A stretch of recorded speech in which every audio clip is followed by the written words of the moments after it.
This video will contain spoilers. Saturday Night, universally positive ratings, directed by Jason Reitman, written by Jason Reitman and Gil Keenan. I watched it in cinema. Nicholas Braun, Lamorne Morris, Corey Michael Smith, J.K. Simmons, Willem Dafoe. I think that's everyone. Dylan O'Brien. Just be clear about something. I outright hate Saturday Night Live. For one, I just don't like sketch comedy because I feel like the majority of the time they overextend the joke. A lot of, if you look up like the best sketch comedy shows, a lot of them say look up best sketch comedy. Say the answer is Key and Peele, and then look up best Key and Peele skit, and yeah, you'll find like Substitute Teacher, which I think that's great. Then you'll find some other ones that people love, and I feel like they get to the punchline immediately.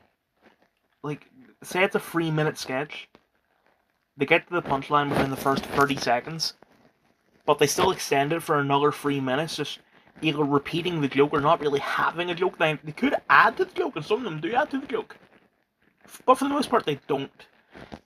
And then, as for Saturday Night Live, I just don't really find it all that funny, especially since the more modern stuff, a lot of it is woke.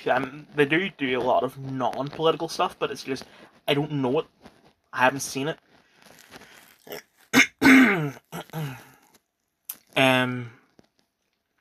As for Saturday Night Live back then, maybe it's funny. I mean, I like some people that were on the show back then, like Bill Murray, but I feel like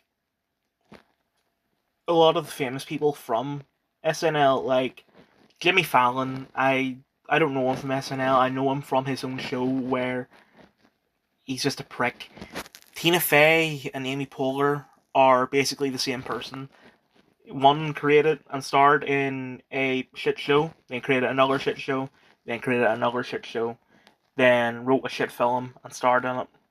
The other one didn't create but starred in a shit show, and then did Inside Out, fuck all for 9 years, and another Inside Out movie. And the more modern people, Pete Davidson has the rare funny moment. Like, he was funny in Suicide Squad, but that's because it was written by James Gunn. It's not like he wrote it himself. I don't know about Bupkis. I've never seen it, but and a lot of the other people from his sort of era, like Kate McKinnon, Leslie, I don't remember her last name, Melissa McCarthy, all them, who I believe the majority of them are still on the show. Like, they are not funny at all. So, I really don't like the show, but I can't deny the impact it has had on Western comedy.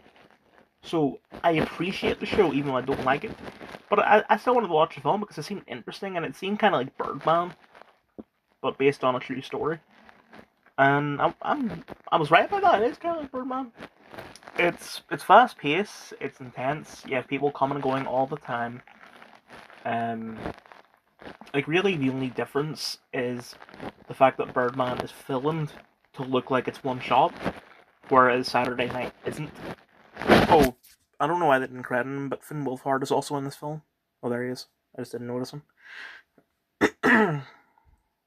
Oh, and that Joan person kind of looks like Kathy Bates. I thought it was her.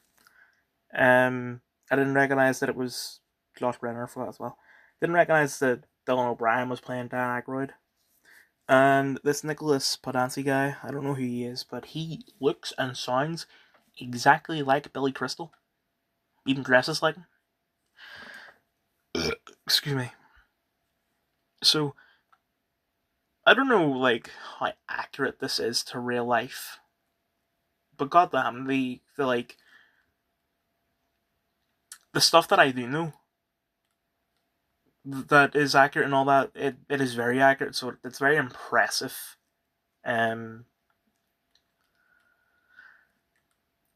I I want to see more films like this. A Complete Unknown, universally positive ratings, directed by James Mangold. I watched it in the cinema. Timothy Chalamet, Monica Barbaro, Ed Norton, Elle Fanning.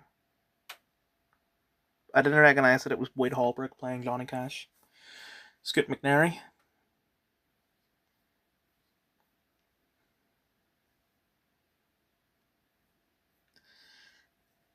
This is the same case of Back in Black and Bob Marley One Love, where I know of the artist, but it's like I couldn't really tell you any of their songs. Like, I watch these films because they seem interesting. It's not because I know of the person, I'm a fan of the person. It's just it seems interesting to me. Um like I view Bob Dylan in this as a character. Um Even though he's based on a real person. And as for the character of Bob Dylan, I do like how he starts off like he very very working class. And I'm not a smoker, but I realized when I was watching it that cigarettes are probably a luxury for him, despite the fact that he smokes so much. And I just thought about that. Like, this is what he does to relax because it's cheap-ish, I guess at the time. Um, yeah, I never really thought about it like that until then. That's not to say that I'm going to pick up smoking.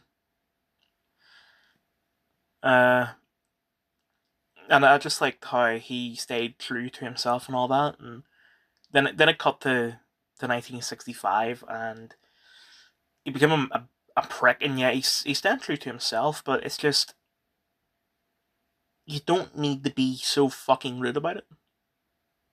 And I began not really like him, and also just the zigzagging on the his musical style. I don't like, but it's not something that I would fault the movie for because obviously they want to make the movie accurate. Um, I can't think of anything else to say.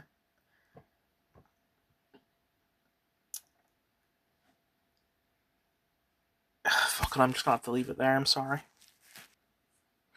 Companion, universally positive ratings. I watched it in cinema with Ginger, starring Sophie Thatcher, Jack Quaid, I think that's everyone, and Rupert Friend. Which, when I saw him, I didn't think it was Rupert Friend. I thought it was Kyle Gallner because I've noticed that he was he looked a lot younger than he actually was when he was on shows like Veronica Mars and Smallville. But then in the 2010s, he just sort of disappeared, and then he reappeared in like Scream 5, Smile, Smile 2, a couple other horror films. I think he's playing much older people than everyone else in the cast, and it's very weird.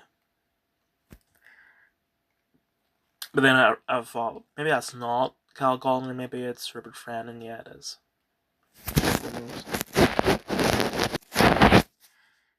Literally just before I left the house to drive to the cinema to watch this film, I was on Instagram and I saw a post about it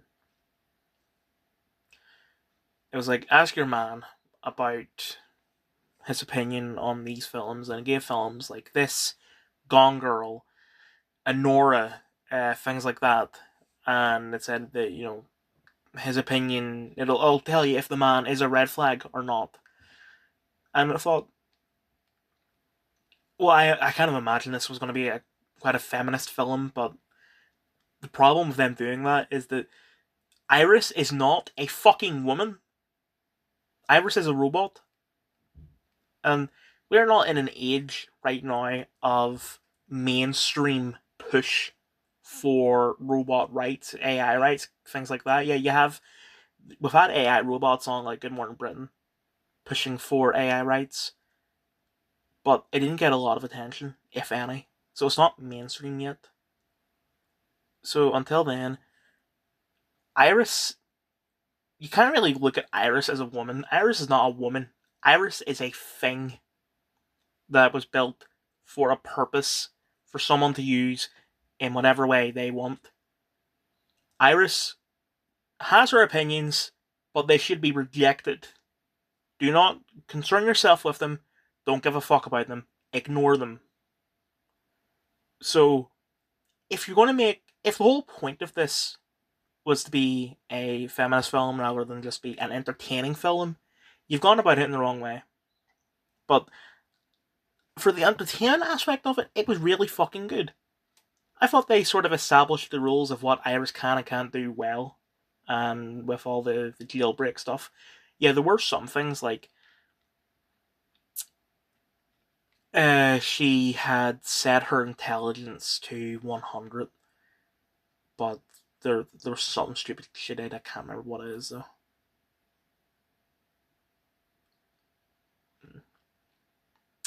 It was very funny, especially the scene where they are dancing, and then it just cuts. It cuts to Jack, like fucking her, and his like the noises he made, his face and all that. That is gold. I think Jack Quaid is very underappreciated and underused in The Boys, but at the same time, it just kind of feels like he's playing the same character that he did in Scream 5. Especially since the way he died in this film is exactly the fucking same as the way he died in Scream 5. Scream 5, he is dating Jenna Ortega's sister. And her name is Sam Carpenter. Sam is the daughter of the killer from the first film. And they know that. Like, Jack knows that. And he was dating her just for that. And she said at the end, new role for horror films. Never fuck with the daughter of a serial killer. Grabs a knife, stabs him multiple times in the neck and the face and all that. This film, Sophie Thatcher grabs like an electric corkscrew and hits him in the face with it. Or just next to the eyeball, like corkscrews his fucking eyeball. And that was like, whoa. But the angle was exactly the same. The only difference being in Scream, it was to Jack, the camera was to Jack's left, whereas in this it's to his right. That's the only difference. So, yeah, what they did was an improvement over Scream 5, but it still is a rip-off of Scream 5.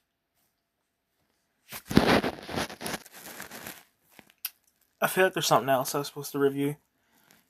I'm pretty sure between this video and the last video I remembered what it was, but I don't remember what it is right now, which, typical. Just a couple updates.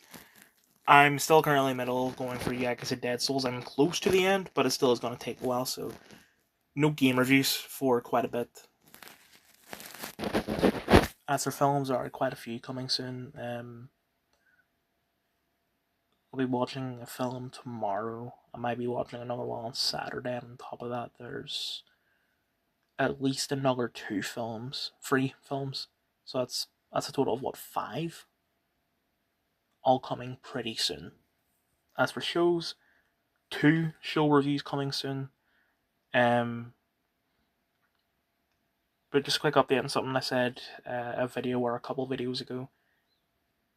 I mentioned what the schedule was, that I'm watching this show here, I'm watching that show at my granny's, I'm watching that show at my granddad's. I'm no longer watching shows at my granddad's because he died. Don't comment anything. I'm fine. Just an update. Book reviews I haven't fucking read. That's all. I'm just gonna make a separate video if I remember what the other thing is, if there's another thing.